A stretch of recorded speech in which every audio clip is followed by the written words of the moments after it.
السلام علیکم ورحمۃ اللہ وبرکاتہ۔ کیا حال ہے آپ سب کا؟ میں امید کرتی ہوں آپ ایمان اور صحت کی بہترین حالتوں میں ہوں گے انشاءاللہ تعالی۔ آج کا ہمارا سبق آیت نمبر 12 سے سورۃ ہود ہم پڑھ رہے ہیں، تو اپنا شروع کرتے ہیں۔ نحمدہ و نصلی علی رسولہ الکریم، اما بعد، فاعوذ باللہ السمیع العلیم من الشیطان الرجیم من ہمزہ ونفخہ ونفثہ۔ بسم اللہ الرحمن الرحیم۔ رب اشرح لی صدری ویسر لی امری واحلل عقدۃ من لسانی یفقہوا قولی۔ رب زدنی علما رب زدنی علما رب زدنی علما۔ اللہم فقہنی فی الدین، اللہم فقہنی فی الدین۔ اللہم صلی علی محمد وعلی آل محمد کما صلیت علی ابراہیم وعلی آل ابراہیم انک حمید مجید۔ اللہم بارک علی محمد وعلی آل محمد کما بارکت علی ابراہیم وعلی آل ابراہیم انک حمید مجید۔ سورۃ ہود ہم پڑھ رہے ہیں اور آیت نمبر 12 سے آج ہم شروع کریں گے۔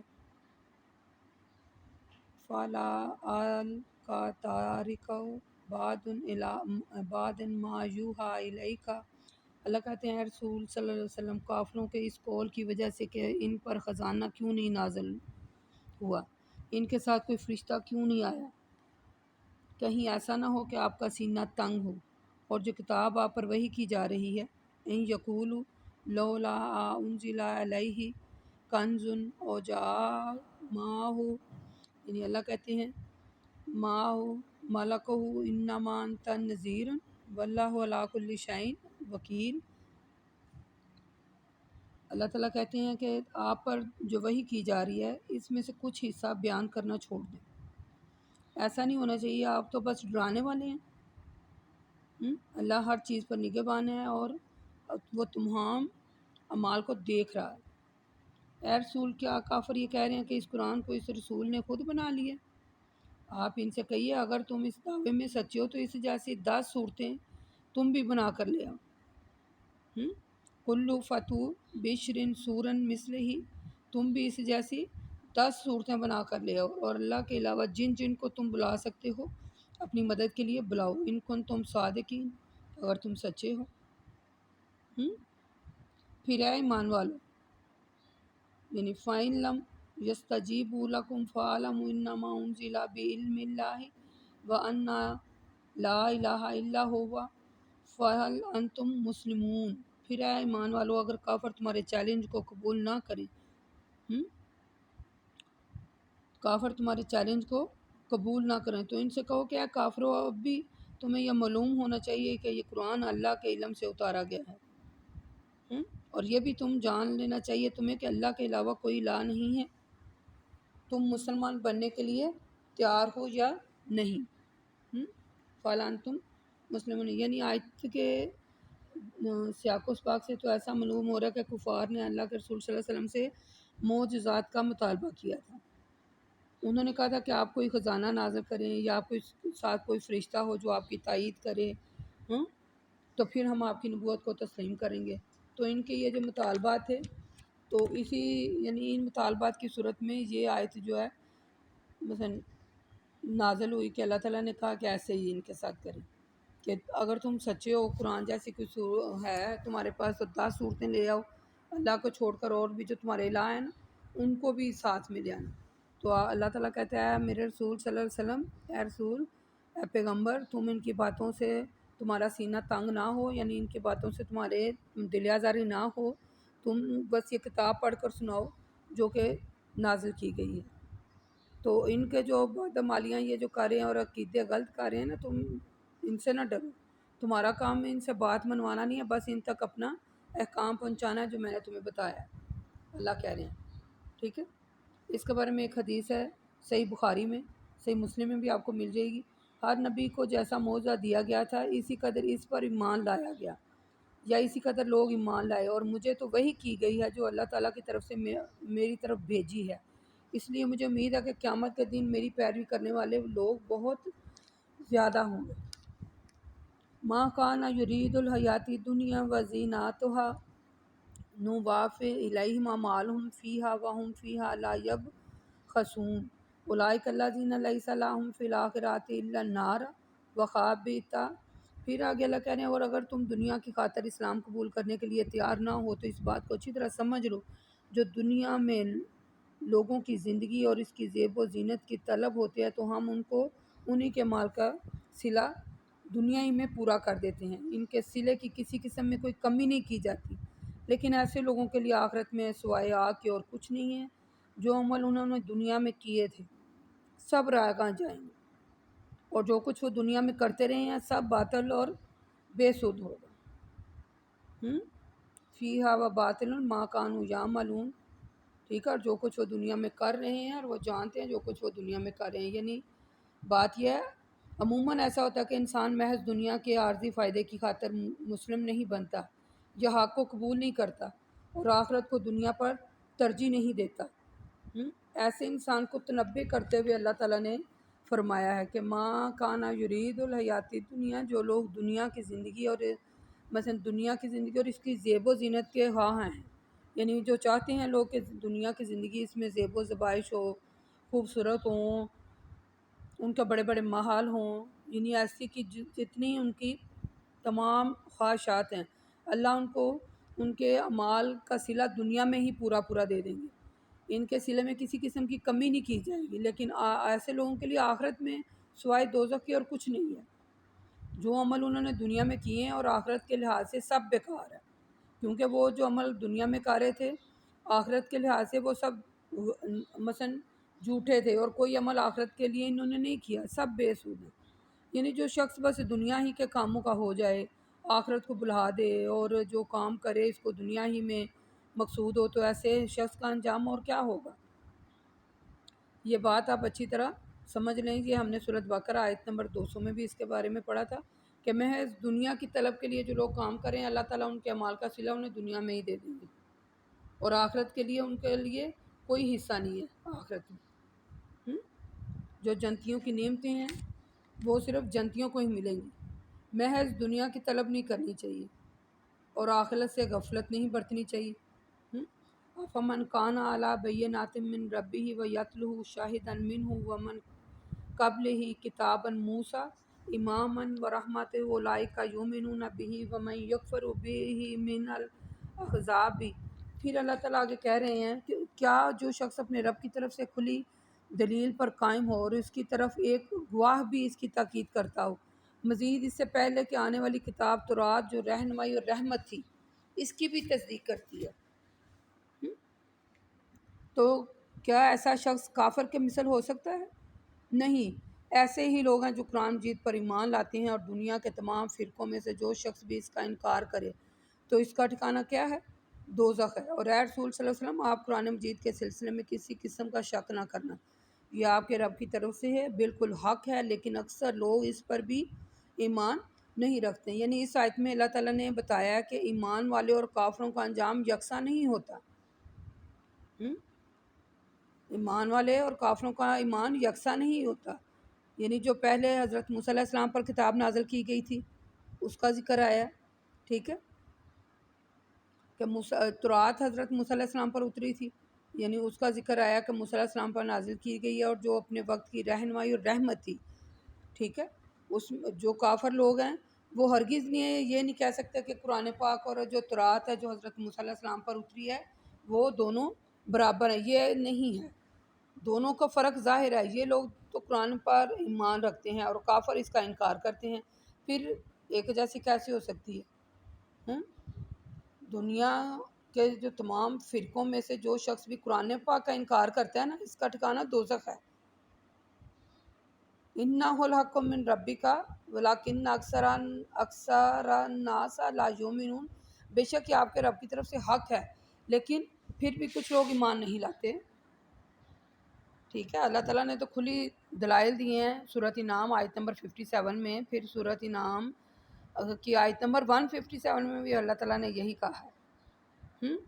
تو قرآن پر ایمان لانا چاہیے اور قرآن پر جو ایمان نہیں لاتے وہ دوست کی اور جو لوگ قرآن پر ایمان لاتے وہ جنتی ہیں.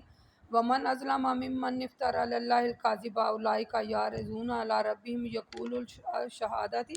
پھر آگے اللہ تعالیٰ کہتے ہیں اے رسول صلی اللہ علیہ وسلم اس سے بڑھ کر ظالم کون ہوگا جو اللہ پر بہتان باندھے۔ ایسے لوگ جب قیامت کے دن اپنے رب کے سامنے پیش کیے جائیں گے تو گواہی دینے والے گواہی دیں گے کہ یہی وہ لوگ ہیں جنہوں نے اپنے رب پر جھوٹ باندھا۔ اے لوگو خبردار ہو جاؤ، ظالموں پر اللہ کی لعنت ہے۔ جو لوگ اللہ کے راستے سے روکتے ہیں اور اس میں کجی پیدا کرنا چاہتے ہیں اور آخرت کا انکار کرتے ہیں، اولئک الذین خسروا انفسهم وضل عنہم ما كانوا یفترون لا جرم انہم فی الآخرۃ هم الخاسرون ان الذین آمنوا وعملوا الصالحات۔ پھر اللہ آگے کہتے ہیں جو لوگ اللہ کے راستے سے روکتے ہیں، اس میں کجی پیدا کرتے ہیں اور آخرت کا انکار کرتے ہیں، یہ لوگ زمین میں اللہ کو عاجز نہیں کر سکتے اور آخرت میں اللہ کے علاوہ کوئی ان کا کارساز نہیں ہوگا، اور ان کو کئی گنا عذاب دیا جائے گا محض اس وجہ سے کہ وہ دنیا میں نہ حق کی بات سن سکتے تھے اور نہ راہ حق دیکھنا گوارا کرتے تھے۔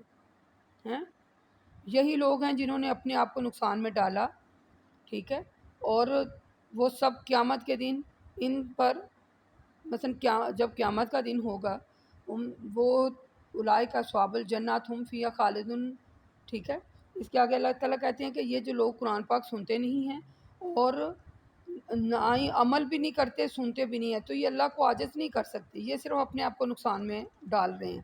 تو ضرور یہ جو لوگ ہیں آخرت میں سب سے زیادہ خسارہ پانے والوں میں ہوں گے۔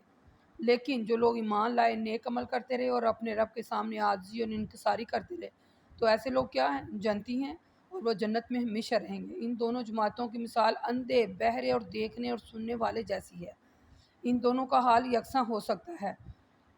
یہ انسان کی سوچ ہے۔ جو لوگ اللہ تعالیٰ کے احکامات کی پیروی کرتے ہیں، ٹھیک ہے، وہ لوگ جنتی ہیں اور اس میں ہمیشہ رہیں گے اور کیونکہ وہ ایمان لے آئے ہیں، اور جو لوگ اس کے خلاف ہیں، باتوں کو مانتے نہیں ہیں، وہ لوگ جہنمی ہیں، وہ کبھی بھی یکساں نہیں ہو سکتے، ایک جیسے نہیں ہو سکتے۔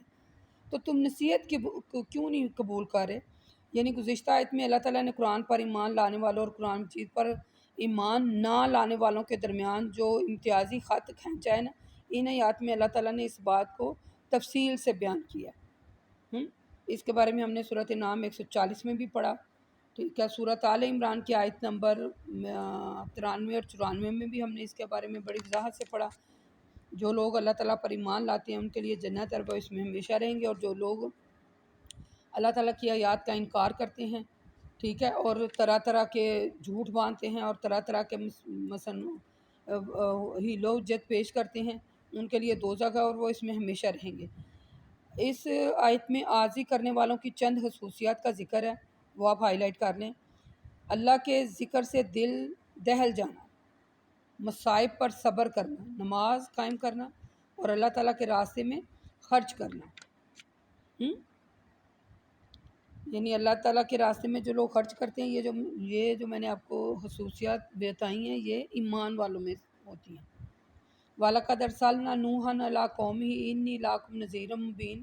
پھر اللہ کے وہی کہہ رہے ہیں إِنَّا لَا تَعْبُدُوا إِلَّا اللَّهَ إِنِّي أَخَافُ عَلَيْكُمْ عَذَابَ يَوْمٍ أَلِيمٍ۔ فَقَالَ الْمَلَأُ الَّذِينَ كَفَرُوا مِن قَوْمِهِ۔ آپ کو ترجمے کی اب انشاءاللہ سمجھ آنے لگ گئی ہوگی کہ اللہ تعالیٰ بار بار اپنی آیات کو کھول کھول کر بیان کر رہا ہے تاکہ لوگ سمجھیں اور شعور رکھیں۔ اللہ کہتے ہیں اے رسول صلی اللہ علیہ وسلم، ہم نے نوح کو ان کی قوم کی طرف رسول بنا کر بھیجا، انہوں نے اپنی قوم سے کہا میں تمہیں صاف صاف اللہ کے عذاب سے ڈرانے والا بنا کر بھیجا گیا ہوں۔ اللہ نے حکم دیا کہ تم اللہ کے علاوہ کسی کی عبادت نہ کرنا، اور نہ اگر تم نے میری بات نہ مانی تو مجھے تمام متعلق مثلا اس عذاب کے دن سے، وہ جو قیامت کا دن ہے، انہیں عذاب ہو کر ہی رہے گا، اور انہیں عذاب یعنی کہ عذاب سے انہیں خوف دلائیں۔ ان کی قوم کے سردار جو کافر تھے کہنے لگے ہم کو تو تم ہمارے جیسے ہی آدمی نظر آتے ہو، اور ہمیں تو یہ نظر آتا ہے کہ تم پیروی کرنے والے صرف وہ لوگ ہیں جو ہم میں سے سب سے زیادہ حقیر اور ظاہر میں ناسمجھ لوگ ہیں۔ سمجھ آ رہی ہے نا آپ کو؟ اور ہم بھی نہیں دیکھتے کہ تم لوگوں کو ہم پر کوئی برتری حاصل ہے، ہم تم کو جھوٹا سمجھتے ہیں۔ نوح نے کہا اے میری قوم، بتاؤ اگر میں اپنے رب کی طرف سے کھلی دلیل پر قائم ہوں اور اس نے مجھے اپنی بارگاہ عالی سے رحمت خاص سے نوازا ہے، تم پر اس کی حقیقت مخفی ہو گئی ہے، تو ہم کیا کر سکتے ہیں؟ کیا ہم ایسی حالت میں تم سے ناپسند کرتے ہو زبردستی اسے تم سے چمٹا دیں؟ نہیں، اے میری قوم، میں تمہیں اس تبلیغ کے عوض میں کوئی مال طلب نہیں کرتا، میرا اجر تو اللہ کے ذمہ ہے، اور نہ میں تمہاری یہ خواہش پوری کر سکتا ہوں کہ جو لوگ ایمان لے آتے ہیں انہیں اپنی مجلس سے نکال دوں۔ بے شک وہ اپنے رب سے ملاقات کرنے والے ہیں، اور جس دن اپنے رب سے ملاقات کریں گے اس دن ان کا رب انہیں اور بھی زیادہ عزت بزرگی سے سرفراز فرمائے گا، اور میں انہیں نادانوں اور ظاہر میں نہیں سمجھتا کہ ظاہر میں انہیں نادان نہیں سمجھتا، بلکہ میں تو دیکھتا ہوں کہ تم لوگ نادانی کی باتیں کر رہے ہو۔ اور اے میری قوم، اگر میں ان کو نکال بھی دوں تو کون ہے اللہ کے مقابلے میں جو میری مدد کرے گا؟ آخر میری مدد اللہ ہی کرے گا نا۔ اگر تم اپنی ادنا باتوں پر غور کیوں نہیں کرتے؟ اور اے میری قوم، میں تم سے یہ نہیں کہتا کہ میرے پاس اللہ کے خزانے ہیں اور یہ میں غیب جانتا ہوں، اور نہ یہ میں کہتا ہوں کہ میں فرشتہ ہوں، اور نہ ہی میں ان لوگوں کی طرح تم جن کو تم یعنی کہ حقارت سے دیکھتے ہو یہ کہتا ہوں کہ اللہ ان کو خیر سے محروم کرے گا۔ جو کچھ ان کے دلوں میں ہے اللہ اسے بخوبی واقف ہے، اور وہ ان کے دلوں کی کیفیت پر انہیں اجر دے گا۔ اگر میں ایسی باتوں کا دعویٰ کروں جو اس صورت میں یقیناً ظالم ہو جاؤں۔ قوم کے لوگوں نے کہا، اے نوح، تم ہم سے بحث مباحثہ کر چکے ہو ہیں، تو اب جس عذاب کا تم وعدہ کرتے ہو اگر سچے ہو تو عذاب کو لے آؤ۔ نوح نے کہا، اس عذاب کو تو اللہ ہی تم پر نازل کرے گا اگر وہ چاہتا ہے، یہ میرے اختیار میں نہیں ہے، یہ اللہ کے اختیار میں ہے، اور تم اللہ کو عاجز نہیں کر سکتے۔ اگر میں تمہاری خیر خواہی کرنا بھی چاہوں اور اللہ اپنی قوانین اور ہدایت سے تم کو گمراہ کرنا چاہے تو میری خیر خواہی تم کو نفع نہیں دے سکتی، وہ تمہارا رب ہے اور اسی طرف تمہیں لوٹ کر جانا ہے۔ اور اے رسول صلی اللہ علیہ وسلم، کیا یہ لوگ کہتے ہیں کہ اس قرآن کو انہوں نے خود ہی بنا لیا ہے؟ آپ ان سے کہیں کہ اگر میں نے اسے خود ہی بنا لیا ہے تو میرا گناہ کا وہ بال مجھ پر ہوگا، جو گناہ تم کر رہے ہو اس کا وہ بال تم پر ہے، میں اسے بری ہوں۔ اے رسول صلی اللہ علیہ وسلم، پھر نوح کو بذریعہ وحی کی گئی جو لوگ ایمان لا چکے ہیں، اب ان کے علاوہ آپ کی قوم میں کوئی اور ایمان نہیں لائے گا، لہٰذا جو کچھ یہ کہہ رہے ہیں آپ اس کا غم نہ کریں۔ اے نوح، ہمارے حکم سے ہماری آنکھوں کے سامنے ایک کشتی بنائیے، پھر جو لوگ ظالم ہیں ان کے معاملے میں ہم سے کسی کی سفارش نہ کیجیے، یہ سب ضرور غرق کر دیے جائیں گے۔ تو حضرت نوح علیہ السلام نے کشتی بنانا شروع کر دی۔ پھر جب کبھی ان کی قوم کے سرداروں نے ان کے پاس سے گزرتے ان کا مذاق اڑاتے، تو آپ ان کا مذاق میں کہتے، اگر تم اس وقت ہمارا مذاق اڑاتے تو ایک وقت آنے سے پہلے جب ہم تمہارا اسی طرح مذاق اڑائیں گے جس طرح تم ہمارا مذاق اڑا رہے ہو۔ وہ وقت دور نہیں ہے جب تمہیں معلوم ہو جائے گا کہ رسول صلی اللہ علیہ وسلم ایک نبی ہیں، ایک پیغمبر ہیں، اور میں بھی ایک پیغمبر ہوں، اور تم پر رسوا کرنے والا عذاب یعنی کہ نازل ہوگا اور تم اسی عذاب میں مبتلا کیے جاؤ گے۔ بہرحال جب ہمارا حکم آ پہنچا، ٹھیک ہے، اور پانی جو ہے وہ جوش مارنے لگا، تو ہم نے نوح کو کہا، ہر قسم کے جانوروں سے 2 جانور، ایک نر اور ایک مادہ، کشتی میں سوار کر لیں، اور اپنے اہل خانہ کو بھی سوار کر لیں، مگر ان لوگوں کو نہیں جن کے حق میں یہ پہلے ہی فیصلہ ہو چکا ہے کہ وہ ہلاک ہوں گے، اور جو لوگ ایمان لے آئے ہیں ان کو بھی سوار کر لیجیے۔ اے رسول، ان پر ایمان لانے والے تو بہت کم لوگ تھے۔ تو نوح علیہ السلام نے ایمان والوں سے کہا، اللہ کا نام لے کر جس کے ہاتھ میں کشتی کا چلنا ٹھہرنا سب کچھ ہے، اس میں سوار ہو جاؤ، بے شک میرا اللہ بڑا بخشنے والا اور بڑا غفور رحیم ہے۔ بڑا بخشنے والا اور بڑا غفور الرحیم ہے۔ دیکھ لیں آگے کہ اللہ تعالیٰ بار بار کیا کہہ رہے ہیں، وَهِيَ تَجْرِي بِهِم مِّن مَوْجٍ كَالْجَبَالِ وَنَادَىٰ نُوحٌ ابْنَهُ۔ یہ آیت بڑی دل کو لگنے والی ہے۔ جب سب اس میں سوار ہو گئے کشتی میں، اور کشتی ان کو لے کر پہاڑوں جیسی بلند لہروں میں چلنے لگی، تو نوح نے اپنے بیٹے کو بھی کہا، اے بیٹا، راہ حق سے نہ ہٹنا، آ جاؤ میرے پاس، آ جاؤ، اے میرے بیٹے، ہماری کشتی میں سوار ہو جاؤ۔ تو وہ کافروں کے ساتھ ان میں یعنی کہ کافروں کے ساتھ رہ گیا۔ اس نے کہا، میں کسی پہاڑ پر پناہ لے لوں گا، وہ مجھے پانی سے بچا لے گا۔ نوح نے کہا، آج اللہ کے حکم عذاب سے بچانے والا کوئی نہیں، اور نہ ہی کوئی بچ سکے گا سوائے اس کے جس پر اللہ ہی رحم فرمائے۔ یہ باتیں ہو ہی رہی تھیں کہ اتنے میں ان دونوں کے درمیان ایک لہر حائل ہو گئی، اور نوح کا بیٹا دوسرے ڈوبنے والوں کے ساتھ میں ڈوب گیا۔ جب سب کافروں کا کام تمام ہو گیا تو زمین سے کہا گیا ہے زمین اپنے پانی کو اپنے اندر جذب کر لے، اور آسمان سے کہا گیا ہے آسمان اپنے پانی کو روک لے۔ پھر جب پانی کم ہو گیا اور کشتی جو تھی وہ ایک پہاڑ پر جا ٹھہری تو کہا گیا یہ ظالم لوگ اللہ کی رحمت سے دور کر دیے گئے ہیں۔ اس موقع پر نوح نے اپنے رب کو پکارا اور اس طرح دعا کی، اے میرے رب، میرا بیٹا میرے اہل میں سے تھا، تو نے میرے اہل کو بچانے کا وعدہ کیا تھا تو اس کو کیوں نہ بچایا؟ تیرا وعدہ تو یقیناً سچا ہے اور تو سب سے بہترین فیصلہ کرنے والا ہے۔ یعنی نوح علیہ السلام نے اللہ سے جب یہ دعا کی کہ یا اللہ تو نے تو کہا تھا کہ میں تیرے اہل کو بچا لوں گا، قَالَ يَا نُوحُ إِنَّهُ لَيْسَ مِنْ أَهْلِكَ إِنَّهُ عَمَلٌ غَيْرُ صَالِحٌ فَلَا تَسْأَلْنِ مَا لَيْسَ لَكَ بِهِ عِلْمٌ۔ ٹھیک ہے، جب انہوں نے دعا کی تو پھر یعنی وہ جب بیٹا ڈوب گیا تو انہوں نے دعا کی اس موقع پر نوح نے کہ یا اللہ تو سب سے بہترین فیصلہ کرنے والا تھا، تم نے تو مجھے وعدہ کیا تھا۔ تو اللہ نے فرمایا گیا ہے نوح وہ آپ کے اہل میں سے نہیں تھا کیونکہ اس کے عمل اچھے نہیں تھے، لہٰذا جس کے چیز کا آپ کو علم نہ ہو اس کے بارے میں مجھ سے سوال نہ کرے۔ میں آپ کو نصیحت کرتا ہوں کہ کہیں آپ نادانوں میں سے نہ ہو جائیں۔ نوح نے کہا، اے میرے رب، میں اس بات سے تیری پناہ طلب کرتا ہوں، میں تجھ سے آئندہ کبھی ایسی بات کا سوال نہیں کروں گا جس کا مجھے علم نہیں۔ اے میرے رب، میری غلطی کو معاف فرما، اور اگر تو مجھے معاف کر دے گا اور مجھ پر رحم نہیں فرمائے گا تو میں نقصان اٹھانے والوں میں سے ہو جاؤں گا۔ پھر اللہ تعالیٰ کی طرف سے نوح علیہ السلام کو حکم دیا گیا کہ اے نوح، ہماری طرف سے سلامتی اور ان برکتوں کے ساتھ جو آپ پر اور آپ کے ساتھیوں پر نازل کی گئی ہے کشتی سے اتر جائیں۔ آپ ایمان لانے والی جماعت کو ہلاک کر دیا گیا، اس طرح آئندہ بھی جماعتیں ہلاک ہوں گی جو اپنے نبیوں پر ایمان نہیں لائیں گی۔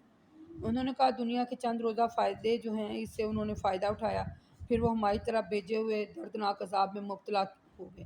اے رسول صلی اللہ علیہ وسلم، غیب کی چیزوں میں یہ چند خبریں ہیں جو ہم نے آپ کو وحی کی ہے، اس سے پہلے ان خبروں سے نہ تو آپ واقف تھے اور نہ ہی آپ کی قوم۔